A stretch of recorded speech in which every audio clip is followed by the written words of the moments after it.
C'est l'heure de parler du fait politique avec vous. Bonjour Flore. Bonjour Pauline. Pour qu'on vous entende au mieux, il vous faut un micro. C'est parti, voilà. La campagne pour les européennes qui bat son plein. Raphaël Glucksmann et le Parti socialiste sont entrés dans la course. Tout à fait, avec un slogan, réveiller l'Europe. Le candidat Place Publique est en 3e position dans les sondages, premier des listes de gauche. Il a hier, lors de son meeting, fustigé en particulier Emmanuel Macron et son bilan. Écoutez-le. Nous ne changeons pas de discours en fonction des auditoires. Nous ne faisons pas comme Madame Hayé, qui, lorsqu'elle va sur France Inter, chante mes louanges et m'appelle à la rejoindre.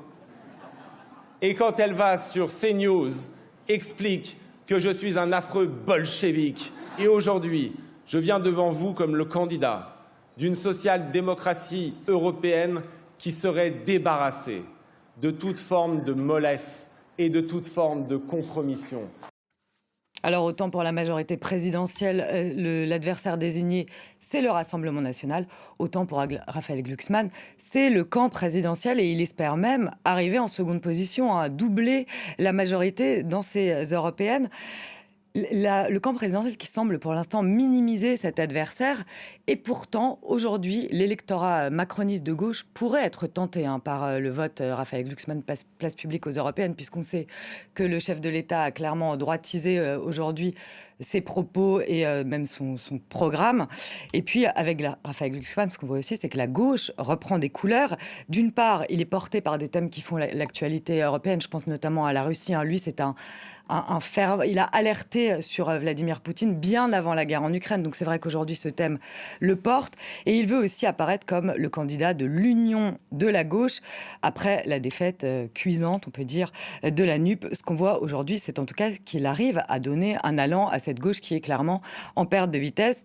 Je rappelle qu'il était à 6% en 2019 lorsqu'il a été élu au Parlement européen. Il est aujourd'hui à 11%. Évidemment, le scrutin est dans 2 mois et demi, mais on voit clairement une progression de la tête de liste Place Publique et PS. Un week-end politique a été aussi marqué par une voix, celle de la droite, qui cherche à s'imposer dans le débat.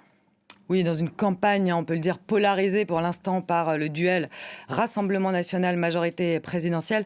François-Xavier Bellamy, la tête de liste, cherche sa place. La tête de liste des Républicains cherche sa place. Depuis janvier, il a fait beaucoup de déplacements, François-Xavier Bellamy, sur le terrain. Il a rencontré les pêcheurs, il a rencontré les agriculteurs. Mais pour les Républicains, l'enjeu de ces européennes est de taille. Parce que si LR fait moins de 5% le 9 juin, c'est tout simplement la disparition de la droite française au Parlement européen. Alors François-Xavier Bellamy, il était ce matin chez nos confrères de France Inter. Il ne veut pas entendre parler de survie. Je vous propose de l'écouter. Ça suffit en fait, cette espèce de traitement totalement malhonnête qui consiste à faire croire qu'on serait en train d'essayer de survivre alors que nous sommes le seul parti politique dans cette élection européenne à ne pas avoir menti aux Français, à ne pas avoir changé de ligne, à avoir un vrai bilan, à avoir eu des résultats. Pas de survie, Pauline. Mais pourtant, les Républicains, pour l'instant, aujourd'hui, dans ce sondage IFOP, pour Le Figaro et LCI, sont à 7% dans les sondages, ce qui est vraiment très bas. Alors, Éric Ciotti, il est peut-être un peu plus inquiet que François-Xavier Bellamy, puisque ce week-end, lors du meeting de campagne samedi à Aubervilliers, lui, il a sonné le rappel des troupes, il a appelé les électeurs à revenir voter pour les Républicains. Et puis, lors de ce meeting, ce qu'on a vu aussi, c'est qu'évidemment, Emmanuel Macron, c'était lui aussi, là encore, comme Raphaël Glucksmann, la cible de ceux qui ont pris la parole. Et donc, les Républicains, ils veulent incarner, ils ont même personnifié les thèmes de cette campagne européenne. On a vu sur scène Céline Imard, agricultrice, et puis l'ancien chef du renseignement militaire, Christophe Gomard. 2 recrues récentes et surtout qui emportent avec eux des thèmes chers aux européennes de cette année. Ouais, autre recrue dont on a parlé ce week-end. Autre recrue à droite.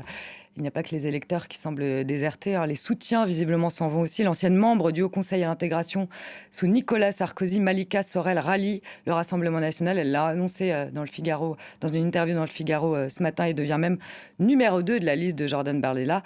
Cette filloniste de la première heure a écrit plusieurs essais sur l'immigration. Et elle a affirmé, donc, dans cette interview au Figaro, ne pas avoir trouvé chez LR des personnalités ayant suffisamment de courage politique pour redresser la France. Elle se tourne donc vers Marine Le Pen Leyen et Jordan Bardella, qui, selon elle, le RN est le seul parti qui défend les intérêts de la France contre le chaos migratoire et sécuritaire.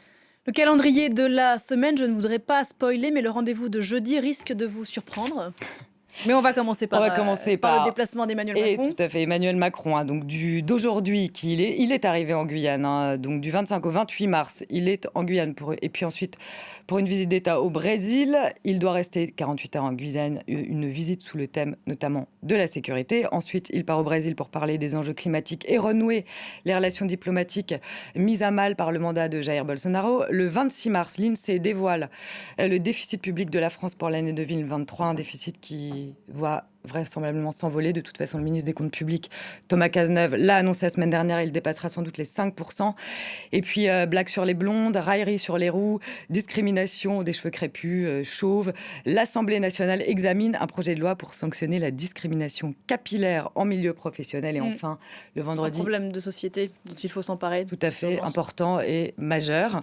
Et le 29 mars, très attendu, le projet de loi d'orientation de la souveraineté agricole sera présenté en Conseil des ministres en préparation depuis plus d'un an. Il arrive enfin, normalement, le 29 mars en Conseil des ministres. Merci beaucoup Flore, c'était le fait politique et le programme de la semaine. À bientôt, nous on se retrouve dans un quart d'heure. À tout à l'heure.